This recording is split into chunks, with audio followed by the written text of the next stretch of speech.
A volta de um gigante. É disso que nós vamos tratar no review de hoje.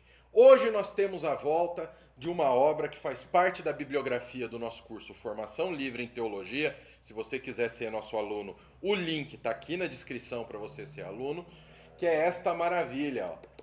Isso daqui faz parte da bibliografia da nossa formação em teologia, do nosso seminário, do nosso curso Formação Livre em Teologia. A obra de um dos maiores teólogos que eu já conheci na minha vida. Isso mesmo, o Manual de Teologia Deg.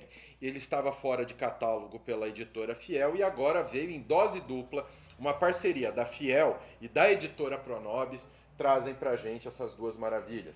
Manual de Teologia e o Manual de Eclesiologia, ou seja, a obra completa. Pela primeira vez em língua portuguesa nós temos a obra completa do Deg em termos de teologia.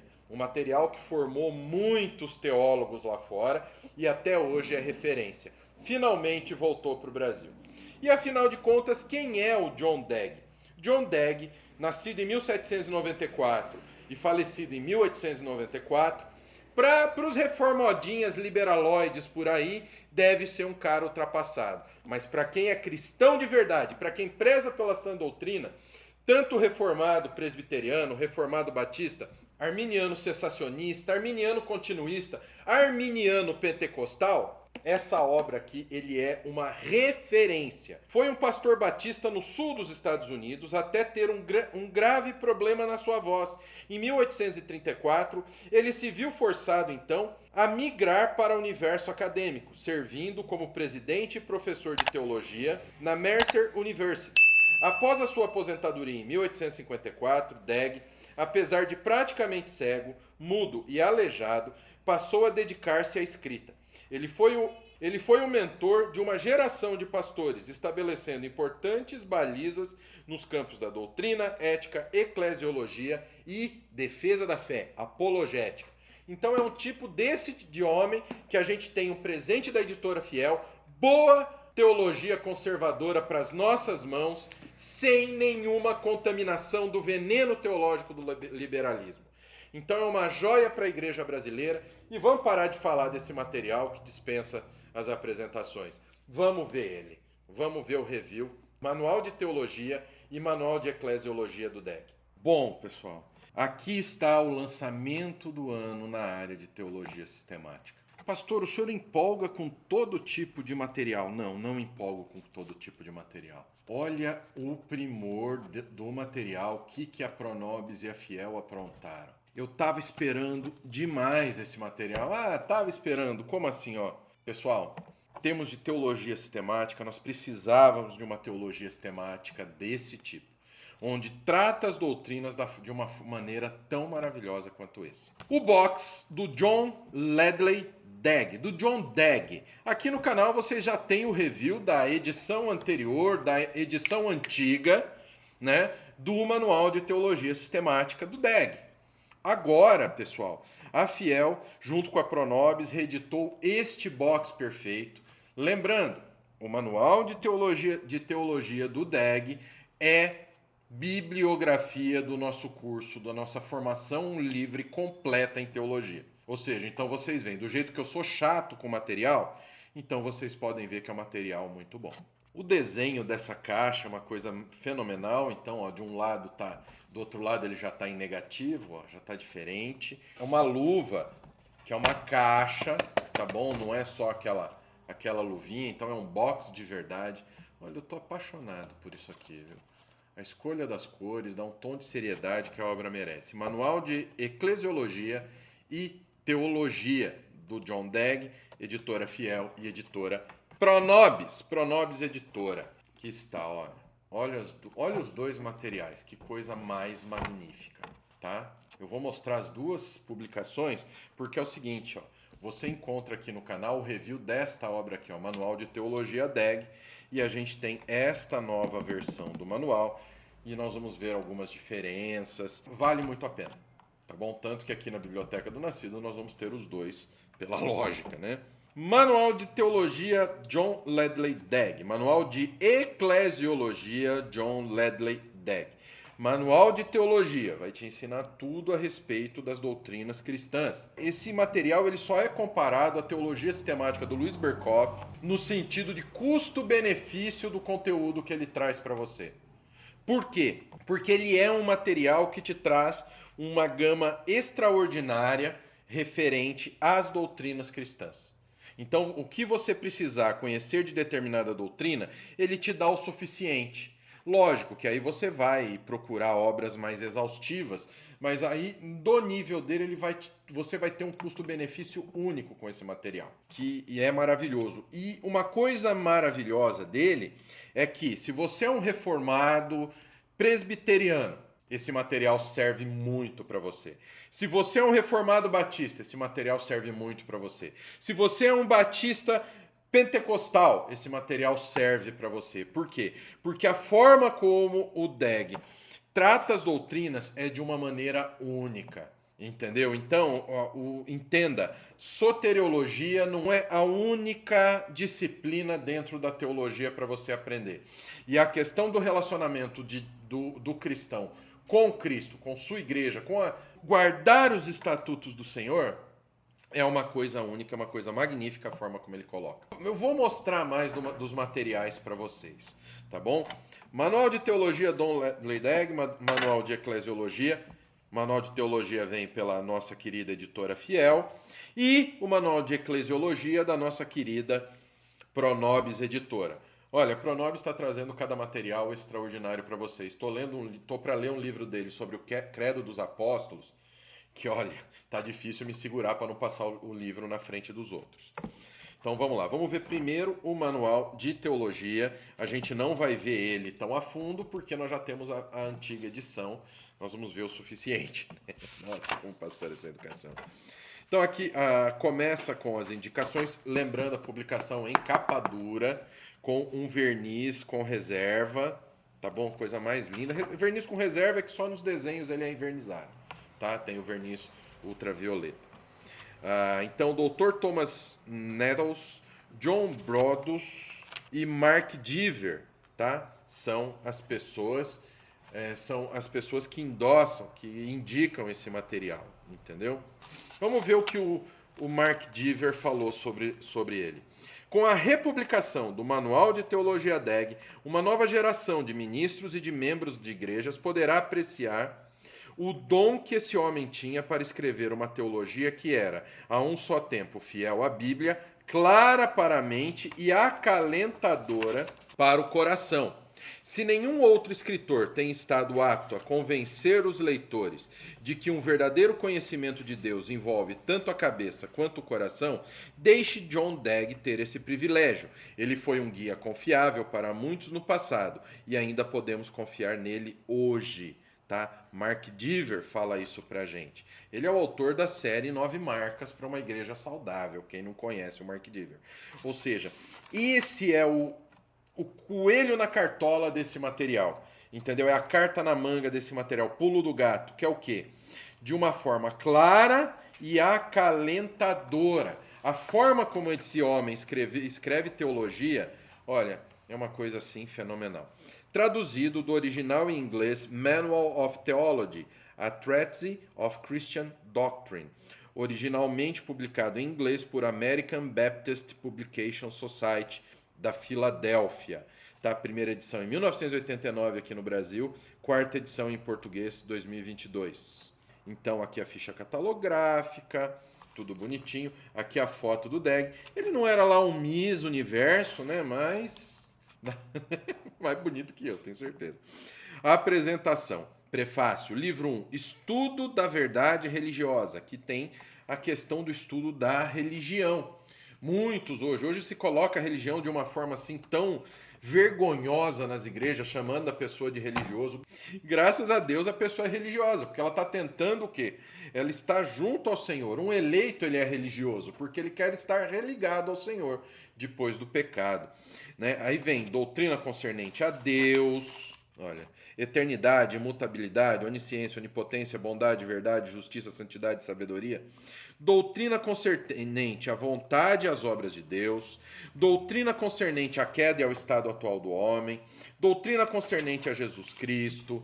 A doutrina concernente ao Espírito Santo, doutrina concernente à graça divina, doutrina concernente ao mundo. Então, ao mundo vem o dever de nos prepararmos para o mundo vindouro, separação e imortalidade da alma, a ressurreição, o juízo final, o céu, o inferno. Ou seja, é uma publicação maravilhosa, pessoal, tá? Ó, aí vem uma apresentação, né? Ó, Tom Needles, o prefácio da obra, e aí começa o estudo da verdade religiosa. Quando a gente vê, pessoal, a versão antiga, realmente a diagramação, olha, mudou demais, entendeu? A gente vê margens, uma letra maior, mais gostosa de ler. O projeto gráfico tá todo novo, tá todo refeito. Olha, ó, estudo da verdade religiosa. E a gente vai, tá vendo? Olha só. Não, primeiro livro, Estudo da Verdade Religiosa. Aqui a gente começa ó, numa folha de apresentação. Aí vem capítulo 1, a obrigação. Ó, capítulo 1, a obrigação.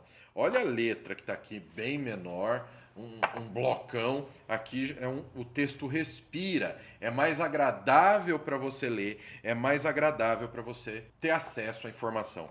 Fora que a folha é uma folha amarelada. Ó, ela vai fazer o quê? Ela vai refletir menos luz. Então é gostoso de você ler o material. Então é um convite à leitura do material assim direto. Vamos ver aqui o que diz no começo. O estudo da verdade religiosa deveria ser empreendido e continuado com base no senso do dever, tendo como escopo o aprimoramento do coração. Uma vez aprendida, essa verdade não deveria ser guardada em uma estante, como se fosse um objeto de pesquisa, mas implantada profundamente no coração, onde o seu poder santificador pode ser sentido. Estudar teologia com o propósito de satisfazer a curiosidade ou de preparar-se para uma profissão seria um abuso, uma profanação daquilo que precisa ser considerado como extremamente santo. Aprender as realidades referentes a Deus meramente para efeito de diversão ou buscando-se alguma vantagem secular ou a fim de satisfazer o mero amor ao conhecimento é tratar o Altíssimo como desdém. Então vocês já viram que esse cara aqui ele não vai te ensinar uma teologia que vai ficar te confortando, te tratar como centro do coração de Deus, tá? Fontes de conhecimento. Encontramos-nos em um mundo onde não temos moradia permanente. Dispomos, dentro e fora de nós, de provas e avisos de que os nossos supremos interesses se fixam em uma outra existência e de que a nossa principal atividade neste mundo consiste em nos prepararmos para o estado futuro, no qual brevemente ingressaremos. Mudou completamente a diagramação. O texto é mais gostoso de ler, entendeu? Bem mais gostoso de ler. Conclusão, aqui ó. Doutrina concernente à vontade e às obras de Deus. Ó, vamos fazer uma comparação aqui nos textos, tá bem? Se alguém supõe que a religião consiste meramente em autonegação e dolorosas austeridades, eivada de melancolia e tristezas, com exclusão de qualquer felicidade, equivocou-se terrivelmente quanto ao verdadeiro caráter do cristianismo. Se alguém supõe que a religião consiste meramente em autonegação e dolorosas austeridades, que está contaminada por melancolia e tristezas, com a exclusão de qualquer felicidade, equivocou-se terrivelmente quanto ao verdadeiro caráter do cristianismo. A linguagem está muito mais moderna, a linguagem está muito mais fácil, tá, de entender. Foi tirado todos os arcaísmos, todos os termos difíceis, antigos, né? Então a gente tem aqui introdução, o dever de nos deleitarmos na vontade das obras de Deus, e as referências principais estão logo embaixo desse título, do título da introdução. Já na versão nova, a gente tem no formato de notas específicas, ó. Então tem umzinho sobrescrito aqui, a gente tem as notas com as referências embaixo. Então vocês viram, é uma linguagem bem modernizada, tá? Já tive a oportunidade de ver, então você vai ver que não tem tanto arcaísmo assim. Olha só, as bênçãos da graça, soberania da graça. Ou seja, é um material que, graças a Deus, a Fiel trouxe pra gente. Agora vamos ver o manual de eclesiologia que vem nesse box maravilhoso. Ó, aí aqui você vê que ele já está em em negativo, tá vendo? Então aqui é o begezinho aqui e aqui é o azul, tá vendo? Então tá negativo, a cor. Também capa dura, ele é menor, tá bom? Porque afinal ele trata de uma disciplina só. Mas pastor, por que é separado a eclesiologia se nós temos a eclesiologia dentro da teologia sistemática? Porque aqui você vai ter um entendimento detalhado da Igreja de Cristo. É isso que a eclesiologia traz. O que é a igreja? Do que se trata a igreja? Ou seja, o corpo de Cristo da qual nós fazemos parte. Aqui não está falando da presbiteriana, da batista, da Assembleia de Deus. Não, aqui está falando da Igreja Universal de Cristo. Tá? Da Igreja Verdadeira de Cristo. Tá? Então, Pronobis Editora, Manual de Eclesiologia. David Allen Bedson, Diogo Carvalho, Darcy Sobrowski, mestre em Teologia. David Bowman Hiker, professor de Teologia Sistemática, ex-reitor do Seminário Teológico Batista Equatorial, pastor-presidente da Primeira Igreja Batista do Pará, em Belém. São as pessoas que endossam esse presente teológico pra gente. Traduzido do original em inglês, A Treatise on Church Order, tá? Publicado originalmente pela Sprinkle Publications, em Harrisonburg. Ixi, agora o VA eu não lembro. Quem conhece mais aí a respeito dos Estados Americanos, me fala aí. Foto do John Dagg. Tá? Prefácio ao Manual de Eclesiologia, prefácio à primeira edição. Aí vem Introdução, Obediência a Cristo, capítulo 1. Batismo, perpetuidade do batismo, significado de batizar, sujeitos ao batismo, o desígnio do batismo, igrejas locais, características morais, qualificação cerimonial para a membresia, falsos professantes. A Igreja Universal não é aquela que vocês estão pensando. Membresia, visibilidade, unidade, organização, progresso e duração, relação com o reino de Cristo, relação com as igrejas locais, membresia infantil, argumentos diretos para a membresia infantil, argumentos a favor do batismo infantil. Capítulo 5. Comunhão. Perpetuidade da ceia do Senhor, desígnio, comungantes, comunhão aberta, lavagem dos pés, adoração pública, tempo, modo, o ministro da palavra, administração do batismo, sucessão apostólica, oficiais da igreja, capítulo 9. Aqui é a parte que muita gente aqui fica bem espertinho, né? Que é o quê? Disciplina, admissão de membros, crescimento espiritual, excomunhão. Excomunhão. Tem pessoas que são excluídas do corpo da igreja, sim. E a igreja tem autoridade para isso. Capítulo 10, tópicos diversos. Conveniência da ordem bíblica da igreja, comunhão entre igrejas, imposição de mãos, rebatismo, tratamento de ministros não batizados, o dever dos batistas, apêndice, John Dagg, por Mark Dever. A bibliografia, as obras de Dagg, obras sobre Dagg, né? Prefácio ao Manual de Eclesiologia do John Dagg. Paulo ordenou a Timóteo: tem cuidado de ti mesmo e da doutrina. 1 Timóteo 4,16. Seguiremos o exemplo de Paulo aqui antes de abordar a doutrina contida no livro que está diante de você. Consideraremos a vida de seu autor, a vida de John Dagg. John Ledley Dagg é reconhecido como o primeiro teólogo batista e escritor cuja obra, Manual de Teologia, foi o livro de teologia sistemática usado pelo primeiro Seminário Teológico Batista do Sul dos Estados Unidos. Primeiro Seminário Batista do Sul foi fundado em 1859, localizava-se originalmente em Greenville, Carolina do Sul. Em 1877, o seminário mudou-se para sua atual localização em Louisville, Kentucky, Estados Unidos, e foi influente desde a publicação em 1857 até meados do século XX. Mark Dever, John Dagg, em Baptist Theologians, Timothy George e David Dockery. Página 164. Mais de 100 anos após seu nascimento, seu manual de teologia ainda era frequentemente citado e utilizado em faculdades e seminários teológicos. Isso aqui faz parte da bibliografia do Seminário do Nascido de Novo, da nossa formação completa em teologia. Em 1982, o Manual de Teologia foi republicado junto com a segunda parte, um manual de eclesiologia. Tá? Entenderam o porquê você tem que comprar o box, porque você comprando o box, você tem o quê? A obra completa do Degg nessa área. Então, um material está ligado ao outro. Manual de Eclesiologia. Terceiro, John L. Degg, Manual of Theology. Edição em português, Manual de Teologia, editado pela editora Fiel em 2022. A reimpressão não contém apenas o Manual de Eclesiologia, que é considerado a segunda parte do manual, mas também a autobiografia de John Degg, escrita por ele em 1878, a pedido de sua família, e impressa de forma restrita por J.R.F. Shanklin, em Rome, Georgia.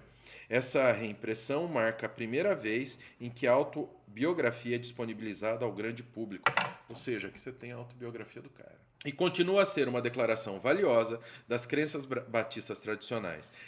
E a segunda parte do Manual de Teologia, que aqui é apresentada pela primeira vez em português. Então, Manual de Eclesiologia. A página título do Manual de Eclesiologia tem Manual de Teologia como título principal. Somente sob ele está a designação. Segunda parte, um tratado sobre a ordem da Igreja.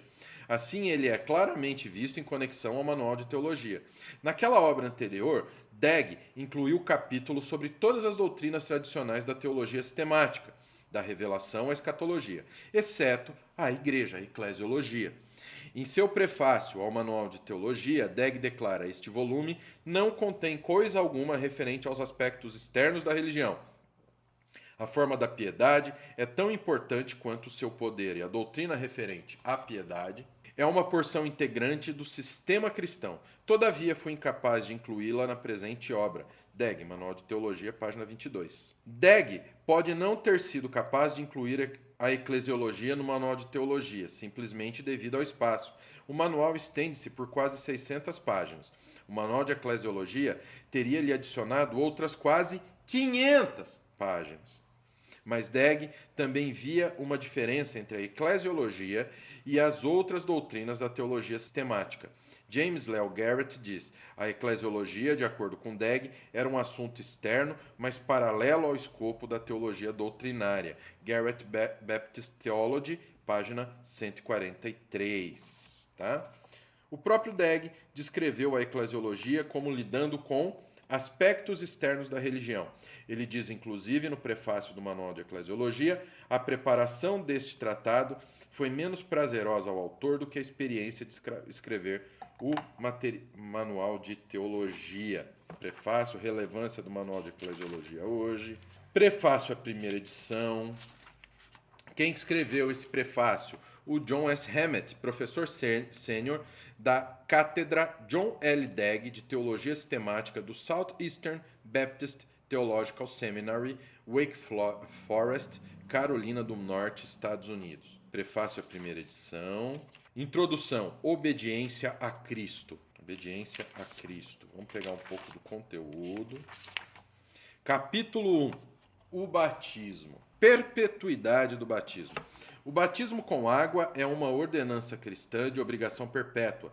A comissão de Cristo aos seus apóstolos diz o seguinte: ide, portanto, fazei discípulos em todas as nações, batizando-os em nome do Pai e do Filho e do Espírito Santo. Tá? Deixando claro. Ensinando-os a guardar todas as coisas que vos tenho ordenado. E eis que estou convosco todos os dias até a consumação do século. Mateus 28, 19 a 20. Nessas palavras, não é expressamente declarado que a água deve ser usada no batismo, mas tão comum é o uso da água que na ordem para imergir, lavar ou aspergir naturalmente implica o uso dela, a menos que algo das circunstâncias do caso ou alguma conexão da palavra sugira o uso de algum outro líquido. A palavra batizar é frequentemente usada nas Escrituras em contextos em que a água está implícita, sem ser expressamente mencionada. Os apóstolos estavam acostumados com a administração do batismo com água. Eles foram escolhidos para serem os assistentes e testemunhas de Cristo desde o batismo de João. E muito provavelmente muitos deles viram seu mestre ser batizado no Jordão. Eles haviam testemunhado o batismo de João em outros casos, e alguns, se não todos, foram batizados por ele. Depois que Jesus entrou em seu ministério, foi dito que ele fazia e batizava mais discípulos que João. João 4:1. O batismo nas águas deve ser entendido aqui e somos expressamente informados de que os discípulos, e não o próprio Jesus, administravam-no. Eles fizeram isso enquanto estavam sob a direção imediata de seu mestre e eram seus assistentes pessoais. Seu ministério e seus batismos foram confinados à nação de Israel. A comissão citada acima ampliou o campo de sua operação. A presença de seu mestre foi prometida conquanto seu corpo estivesse prestes a ser removido deles. E a ordem de ensinar ou fazer discípulos e batizar seria naturalmente interpretada por eles de acordo com o uso dos termos os quais estavam acostumados. A gente vem objeção 1 ao batismo, objeção 2, objeção 3, objeção... e aí vai. Capítulo 2. Igrejas locais. Características morais. Uma igreja cristã é uma assembleia de crentes em Cristo organizada em um corpo de acordo com as Sagradas Escrituras para o louvor e serviço de Deus. A palavra igreja, quando ocorre nas traduções do Novo Testamento, é com apenas uma exceção, a transliteração da palavra grega eclesia. A palavra grega, no entanto, algumas vezes aparece no texto original quando não pode, de forma apropriada, ser traduzida como igreja. Ninguém traduziria Atos 19:32 como a igreja cair em confusão, ou o verso 39 como será decidida em igreja regular, ou no verso 41 como dissolveu a igreja, de onde se conclui que as duas palavras não correspondem exatamente em significado uma com a outra, tá? Olha, a palavra usada no sentido de assembleia, membros da igreja local. Se a assembleia referida pela palavra eclesia era religiosa ou política, legítima ou ilegítima, a palavra em si não determina. Precisamos olhar além da palavra para si para aprender sobre as características dos membros que compunham as igrejas no Novo Testamento e o propósito para o qual estavam associados. O caráter das pessoas que compunham as igrejas no Novo Testamento pode ser facilmente conhecido pelas cartas a elas direcionadas. Eles são chamados de eleitos de Deus, tudo com referência bíblica, tá? Filhos de Deus mediante a fé, santificados em Cristo Jesus, chamados para ser santos, santos em Cristo Jesus, imitadores do Senhor, amados pelo Senhor. Não pode existir dúvidas de que essas igrejas eram, aos olhos dos autores inspirados, que se dirigiram a elas, compostas por pessoas verdadeiramente convertidas a Deus. Aí a organização. Uma igreja é uma assembleia organizada. A organização não pode ser deduzida de forma correta meramente pelo nome. Presume-se que signifique uma assembleia legitimamente reunida ou convocada, e a derivação da palavra eclesia, que significa chamado para fora, concorda com o significado. Uma convocação oficial implica a obrigação de obedecer-lhe, e as pessoas que estão debaixo dessa obrigação podem supor que são obrigadas não só a reunir-se, mas também a cooperar umas com as outras no mesmo propósito para o qual a Assembleia foi convocada. Então, é uma obrigação. Então você não escolhe ir ao culto ou não. Você foi convocado para servir ao Senhor. Ah, mas onde está escrito que eu tenho que ir no culto? Onde que os irmãos estão em comunhão? Na sua casa, assistindo o tal do culto no lar? Imagino que se Deg tivesse visto essa coisa de culto no lar, ele teria, tido um troço, né? Igrejas locais, falsos professantes.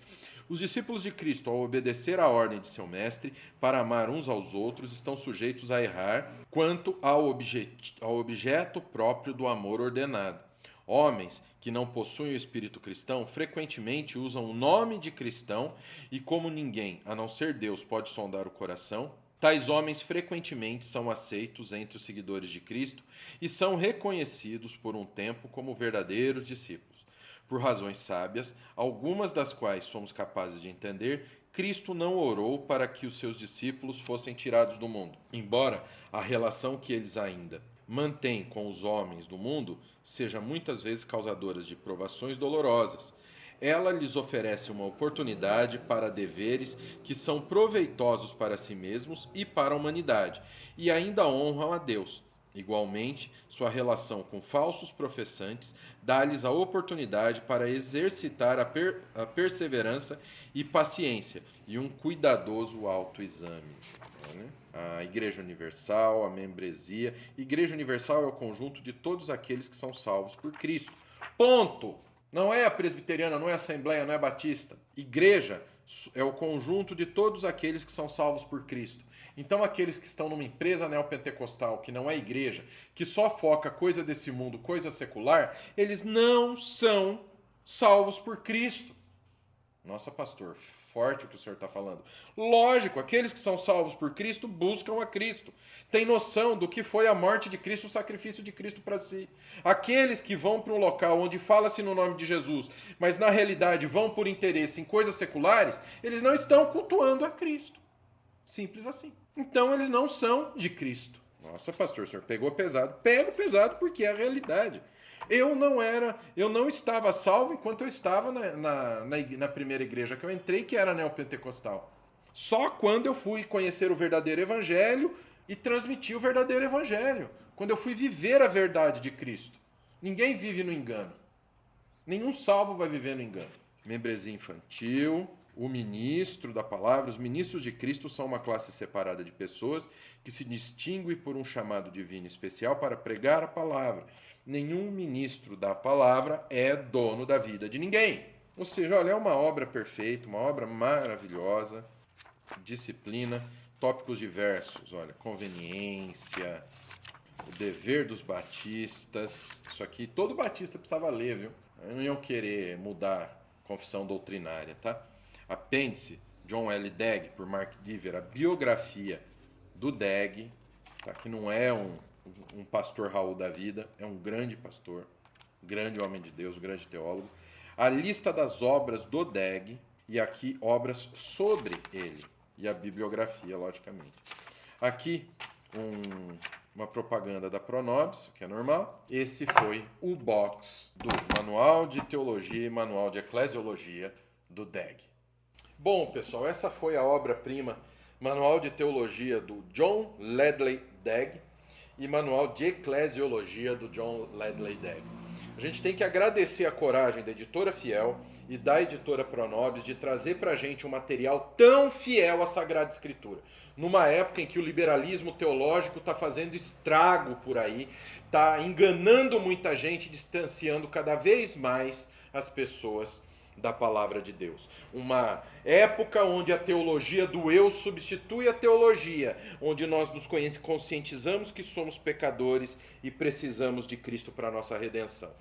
Então, pessoal, ó, indicação para vocês, se você quer aprender teologia de verdade, esse material não pode faltar na tua biblioteca.